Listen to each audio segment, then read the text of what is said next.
sejam muito bem-vindos ao nosso canal Parada Teológica. Aqui para nós é indiferente se você é um conhecedor ou uma conhecedora dos assuntos bíblicos e teológicos. Para nós o que importa é que algo tocou ao seu coração para que você viesse em busca de mais conhecimento.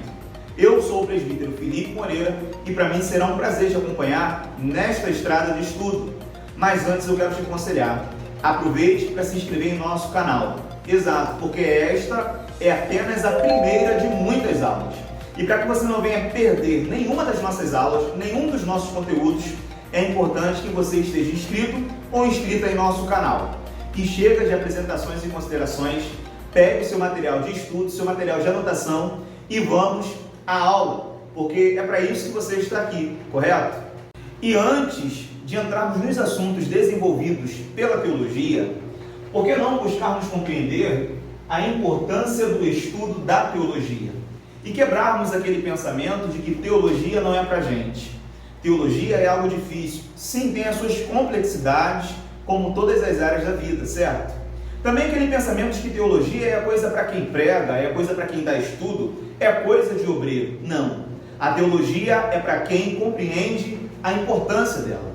A teologia é para a vida. Eu quero aproveitar esta aula para despertar em você o desejo, o anseio de conhecer mais das coisas relacionadas a Deus. Então vamos à nossa aula. O nosso tema é a importância do estudo da teologia. Nosso primeiro ponto, a negação da importância. Quem nunca ouviu a seguinte frase? O que importa é a fé. O que conta é a experiência. Ou o que importa é ter vida com Deus. São frases que soam como grandes verdades. Porém, essas verdades precisam estar relacionadas, associadas ao estudo bíblico-teológico. Porque uma vez que a fé, a experiência e a vida com Deus está desassociada do estudo bíblico e teológico, cabe a nós fazer uma pergunta. E a pergunta é a seguinte: aonde que esta fé, essa experiência, essa vida com Deus está apoiada, uma vez que é negligenciado o estudo bíblico e teológico? No campo da especulação, no campo da subjetividade, no campo das emoções humanas? Não. A nossa fé, a nossa experiência, a nossa vida com Deus não pode estar apoiada nas especulações, não pode estar apoiada nas emoções humanas ou na subjetividade. A nossa fé, a nossa experiência, a nossa vida com Deus precisa estar apoiado na palavra de Deus, com uma boa base de um estudo bíblico e teológico. Robert Cover diz: a teologia é uma parte ou um aspecto do próprio cristianismo. A teologia faz parte da essência do cristianismo. E é com base nesta frase que construímos o seguinte pensamento: a fé, a experiência e a vida com Deus nascem e se firmam no conhecimento das verdades ensinadas por Jesus e seus apóstolos. E que verdades foram ensinadas por Jesus e seus apóstolos? Jesus e seus apóstolos ensinaram as verdades bíblicas, ensinaram a palavra de Deus. Jesus e seus apóstolos ensinaram teologia. Jesus e seus apóstolos ensinaram Bíblia e teologia. Nós podemos concluir que, sem o conhecimento das verdades ensinadas por Jesus e seus apóstolos, esta fé, esta experiência e esta vida com Deus está sendo construída em um terreno instável, logo irá afundar. E é com base neste pensamento que eu quero te despertar a ser um conhecedor, a buscar a cada dia conhecer mais das verdades bíblicas e teológicas. Mas não seja simplesmente um conhecedor, seja também um praticante, para que você não venha a afundar. Abra sua Bíblia no Evangelho de Mateus, capítulo 7, o verso 24 ao 27. Olha o que diz: todo aquele, pois, que escuta estas minhas palavras e as pratica, assemelhá-lo-ei ao homem prudente, que edificou a sua casa sobre a rocha. Palavras de Jesus. E desceu a chuva, e correram rios, e assopraram ventos, e combateram aquela casa. E não caiu, porque estava edificada sobre a rocha. E aquele que ouve estas minhas palavras, e as não cumpre, compará-lo-ei ao homem insensato que edificou a sua casa sobre a areia. E desceu a chuva, e correram rios, e assopraram ventos, e combateram aquela casa, e caiu, e foi grande a sua queda. Perceba que esses homens têm algo em comum. Esses dois homens comparados aqui, eles ouviram a palavra, estiveram expostos à palavra. Veio então a dificuldade, porém, aquele que ouviu e a praticou, permaneceu firme, permaneceu de pé. Mas aquele que a ouviu, mas não praticou, infelizmente, veio a cair. Perceba que a teologia é algo prático. E é de importância que a sua fé, a sua experiência, a sua vida com Deus, venha estar edificada na palavra de Deus. Venha estar edificada na palavra inspirada, para que quando vier o momento de dificuldade, você venha permanecer de pé. Já que estamos falando de fé, experiência e vida com Deus, vamos aprofundar um pouco mais no nosso assunto relacionado à fé e à experiência. Então pega a sua Bíblia e me acompanhe, por favor. Abra a sua Bíblia no livro de Efésios, capítulo 2, o verso 8, e vamos ver o que diz.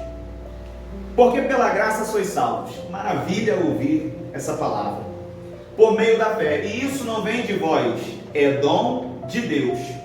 Percebemos no texto que Deus é o gerador, Deus é o realizador da fé em nós, Deus é a fonte. E talvez a pergunta seja nesse momento, e o que isso se relaciona com o tema do nosso estudo? Tendo em vista que o tema do nosso estudo é a importância do estudo da teologia, do estudo bíblico teológico. Uma vez que a fé ela vem de Deus, Deus é o gerador, é o realizador da fé em nós, esta fé não pode estar pautada, apoiada na subjetividade. Nós já falamos sobre isso. Não pode estar apoiada na especulação. E quando nós lemos Romanos, capítulo 10, o verso 17, leia aí comigo, por favor, nós vamos perceber que a palavra de Deus é um instrumento usado para que esta fé ela possa nascer, ser gerada, para que ela possa brotar. Olha o que o texto diz: de sorte que a fé é pelo ouvir, e o ouvir pela palavra de Deus. Enquanto Deus é o gerador, realizador da fé em nós, a palavra de Deus é o instrumento usado para que essa fé possa nascer, possa brotar. Perceba que a fé ela não brota de livros de autoajuda, não. A fé ela não brota de documentários, não. A fé ela não brota de jornal, de notícias, não. A fé ela brota da palavra de Deus. A palavra de Deus, a qual nós vemos aqui, é aquilo que foi anunciado como verdades por Jesus e os apóstolos. Verdades ensinadas por Cristo e seus apóstolos. Logo, nós percebemos a importância de não sermos levados por ventos de doutrinas, percebemos a importância de não ser levados por palavras humanas, mas percebemos a importância de termos a nossa fé firmada e pautada nas verdades ensinadas por Jesus e os seus apóstolos. Se a nossa fé ela estiver firmada nas verdades ensinadas por Jesus e seus apóstolos, firmada na palavra de Deus, nós permaneceremos firmes, permaneceremos de pé. O salmista ele nos dá uma lição no livro de Salmos 119, verso 107, que ele diz assim: eu estou aflitíssimo, vivifica-me, Senhor, segundo a sua palavra.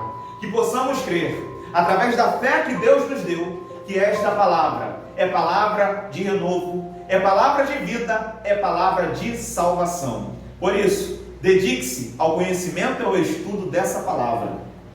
E agora vamos falar sobre a experiência. Aqui nós não desqualificamos a experiência, aqui nós não descartamos a experiência.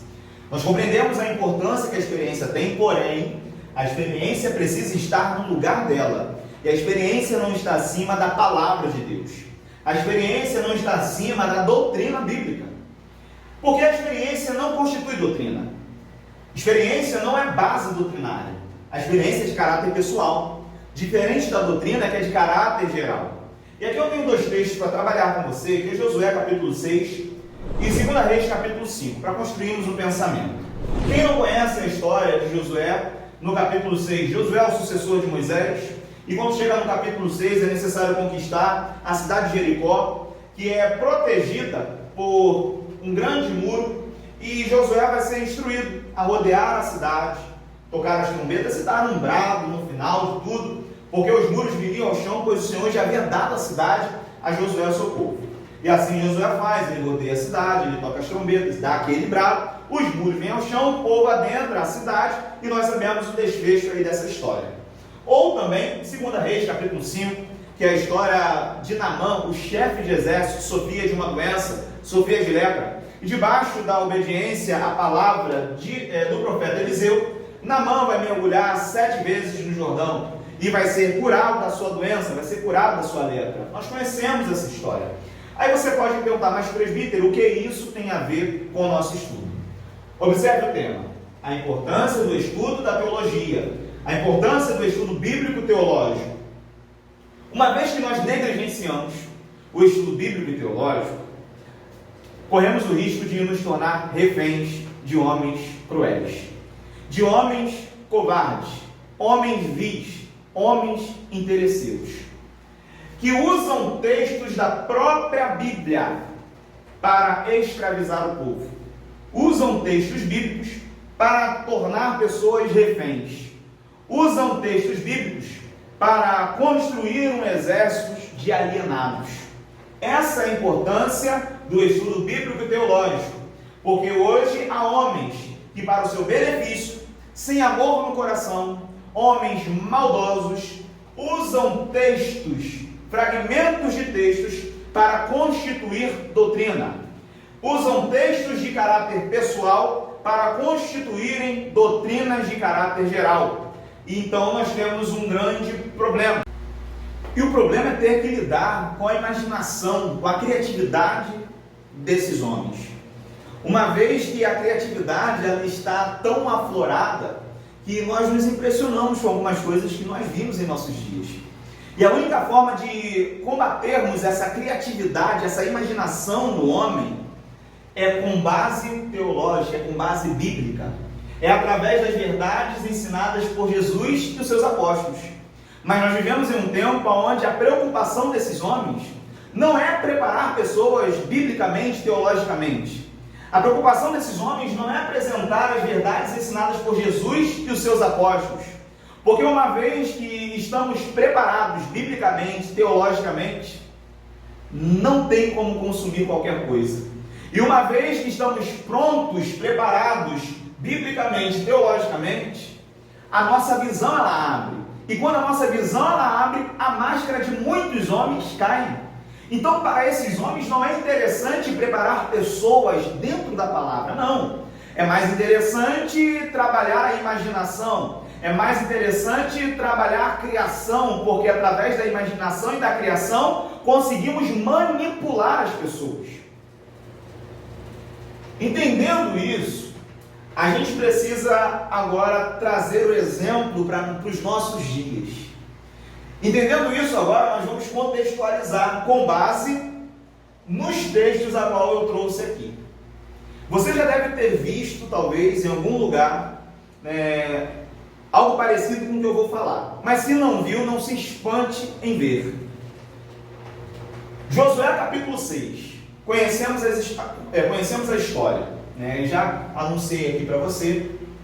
Mas eu vou me colocar agora no lugar de um homem que não tem amor às almas, não tem amor às vidas e não está preocupado em anunciar as verdades ensinadas por Jesus, em preparar pessoas biblicamente, teologicamente. Não é a minha preocupação. Supondo que a minha preocupação é simplesmente o meu benefício próprio, eu pego esse texto e dentro desse texto eu transformo ele em algo de caráter geral para todos. Você que tem passado por dificuldades, está enfrentando barreiras na sua vida, tal dia, durante tanto tempo, nós estaremos aqui reunidos para que você receba a sua vitória e as barreiras elas possam ser derrubadas e quebradas.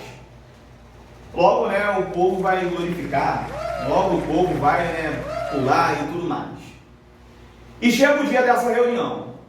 E quando você chega nessa reunião, não é de se espantar que tenha um muro levantado no meio da igreja. E a ideia é a seguinte: olha a imaginação sendo colocada para fora aí. Você vai rodear este muro. Depois que você rodear, nós iremos te dar um chofar, alguma coisa, e você vai soprar, você vai tocar esse negócio. E no final você vai dar um grito. Esteja pronto, preparado, porque as barreiras vão ser derrubadas. Pronto, todo mundo quer. Pessoas levadas por heresias, por ventos de doutrinas e tudo mais, levanta a mão e o ambiente lota. 2 Reis, capítulo 5. Você que está passando por alguma dificuldade física, você que está enfermo, está enferma, que tem aí tanto tempo lutado pela sua cura, tal dia, durante tanto tempo, você pode vir nessa reunião que você vai ser curado, você vai ser curada. Aí pronto, você vem nessa reunião. De repente tem ali uma piscina no meio da igreja. Você vai dar 7 mergulhos nessa piscina e você vai ser curado. Porque assim como Naamã fez obedecendo a voz do profeta, se você obedecer a minha voz e tudo mais e pular aí, você vai ser curado, vai ser curada da sua enfermidade. E pronto. Pronto, a gente lugar que não vai. Só que uma vez a gente compreendendo que essas experiências de Josué e de Naamã são lições sim para nossas vidas, mas não constitui algo de caráter geral, mas sim pessoal. Não significa que todas as pessoas daquela reunião que rodearem aquele suposto muro, na realidade as barreiras, os problemas da sua vida serão derrubados. Não significa que todas as pessoas que pularem naquela piscina, derem os seus 7 mergulhos, serão curadas. Não. Mas é o que nós estamos vivendo nos nossos dias. Então a gente percebe através desse exemplo a necessidade de estudarmos a palavra de Deus, de termos conhecimento bíblico e teológico, estarmos fundamentados na verdade ensinada por Jesus e os seus apóstolos. Contrapartida, a doutrina é algo de caráter geral. A doutrina ela corta aqui, ela corta aí. A doutrina ela vai cortar para todos. Repito, é de caráter geral.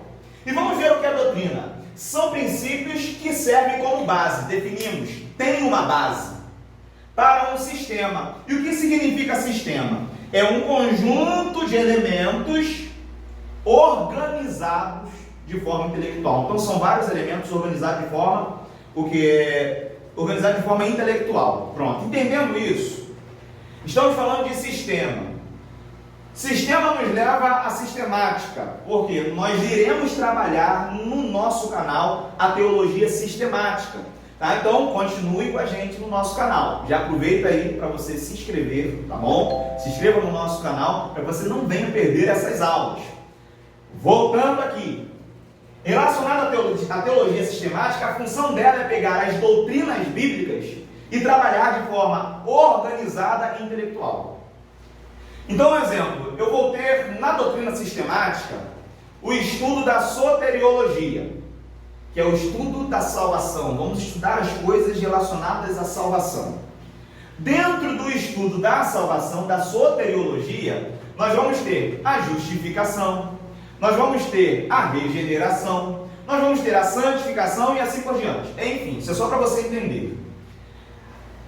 Eu peço você que abra rapidinho para a gente dar base do que a gente está falando. Romanos capítulo 1, o verso 17. Abre aí, por favor. Romanos capítulo 1, o verso 17.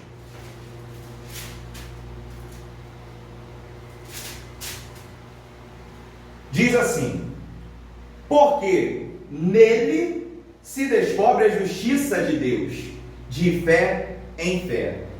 Como está escrito, mas o justo viverá da fé.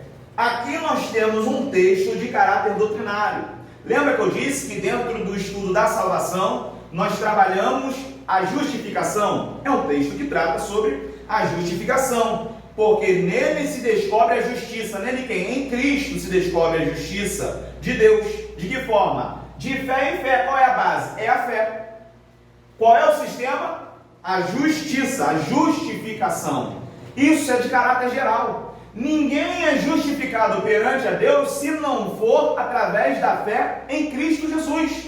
Está definido, isso é para mim, isso é para você, é para quem seja. Nós somos justificados pela fé e contra isso ninguém pode questionar. Está definida aqui a diferença entre o que? Algo de caráter pessoal e algo de caráter geral. Partindo daí, as escrituras, elas estão acima das experiências. A doutrina bíblica está acima das experiências. E para finalizar este ponto, Gálatas capítulo 1, verso 8, o apóstolo Paulo, ele vai falar algo muito interessante relacionado às possíveis experiências, que é o cenário também ao qual nós estamos vivendo nos nossos dias, aonde a gente, infelizmente, vive um tempo onde as pessoas estão atrás de experiências, porém negligenciam a palavra, negligenciam a doutrina bíblica.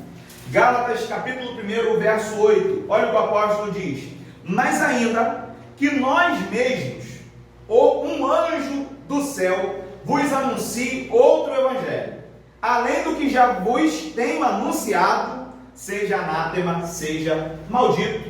Ou seja, nenhuma manifestação espiritual, entende? Nenhuma manifestação espiritual, ela, por mais legítima que possa ser, vai estar acima da palavra de Deus, vai estar em cima da doutrina bíblica. Isso é importante nós compreendermos, porque o tempo que nós estamos, as pessoas estão sendo movidas por manifestações, independente da manifestação que tenha, que ocorra. Se a palavra não é o centro, fuja desse lugar. Independente do milagre que possam estar cantando que tem, que acontece e tudo mais, se a palavra de Deus não tem espaço, fuja desse lugar. E você deve estar se perguntando agora: e que fim isso dará? Talvez o que eu vou dizer aqui para você, você nunca tenha ouvido, talvez até te choque, mas eu preciso compartilhar essa verdade com você. A verdade é que o dinheiro da religião é o dinheiro mais fácil de se ganhar. É verdade que esses homens de coração ruim, que estão completamente distantes de Deus, têm se aproveitado das vidas, têm se aproveitado das pessoas, têm se aproveitado dos fiéis, têm mercadejado a palavra de Deus. Mas como eu disse, a palavra de Deus, ela trata e ela vai tratar com esses homens. 2 de Pedro, capítulo 2, diz o seguinte: e também houve entre o povo falsos profetas, como entre vós haverá também falsos doutores, que introduzirão encobertamente heresias de perdição e negarão o Senhor que os resgatou, trazendo sobre si mesmo repentina perdição. Verso 3: e por avareza farão de vós negócio, com palavras fingidas, sobre os quais já de largo tempo não será tardia a sentença e a sua perdição não dormita. Finalizando o verso 17, esses homens são fontes sem água, nuvens levadas pela força do vento, para os quais a escuridão das trevas eternamente se reserva. Deus irá tratar com esses homens. Então que possamos, no tempo que nós estamos, buscar conhecer mais das verdades ensinadas por Jesus e seus apóstolos e buscar profundidade bíblica e teológica.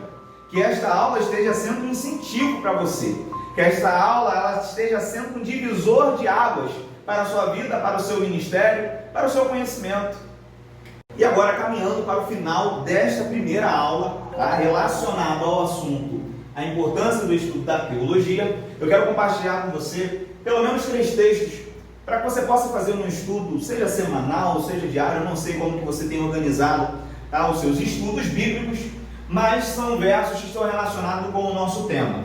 O primeiro é 1 Timóteo, capítulo 4, do verso 13 ao 15, onde o apóstolo Paulo ele vai instruir ao seu filho na fé, Timóteo, a persistir na leitura, a exortar, a ensinar, a meditar e a se ocupar na palavra de Deus.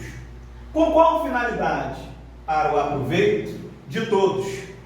Efésios capítulo 4, verso 10 ao 15, vai tratar sobre os 5 ministérios: ministério profético, ministério evangelístico, ministério apostólico, ministério de mestre e ministério pastoral, todos voltados para a palavra. E ele vai deixar bem claro que esses ministérios, a palavra de Deus, o ensino das Escrituras, compartilha o aperfeiçoamento, edificação, maturidade e crescimento do corpo de Cristo.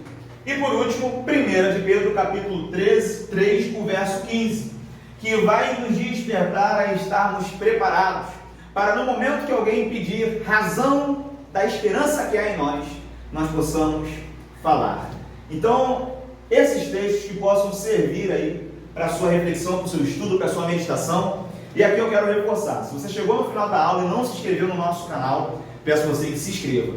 Se de fato o nosso conteúdo você percebeu sinceridade, você percebeu comprometimento com a palavra de Deus, com o estudo bíblico e teológico, siga o nosso perfil, porque esta, como eu disse, foi apenas a nossa primeira aula. A nossa segunda aula nós estaremos tratando sobre as razões da importância da teologia, e você não pode perder essa aula. Então se inscreva no nosso canal, tá bom? Deixe aí o seu comentário, diz o que mais chamou a sua atenção, diz o que na realidade você não entendeu, que eu vou estar respondendo com todo o prazer. Enfim, que a gente possa caminhar juntos nessa estrada de conhecimento. Eu vou aproveitar também para deixar aqui o meu Instagram, Presbítero Felipe Moreira, vai aparecer aqui embaixo, tá? Para que você possa estar seguindo o nosso perfil, porque lá nós trabalhamos um outro tipo de conteúdo. E creio que você seguindo a gente lá, você vai receber outros conteúdos que irão aí ajudar, edificar a sua vida. Tá? Então, no mais é isso. Muito obrigado por você permanecer com a gente até o final dessa aula. Compartilhe aí com o pessoal da sua igreja, enfim, pessoas que você percebe que amam estudar a palavra de Deus. E até a nossa próxima aula, tá certo? Que Deus te abençoe.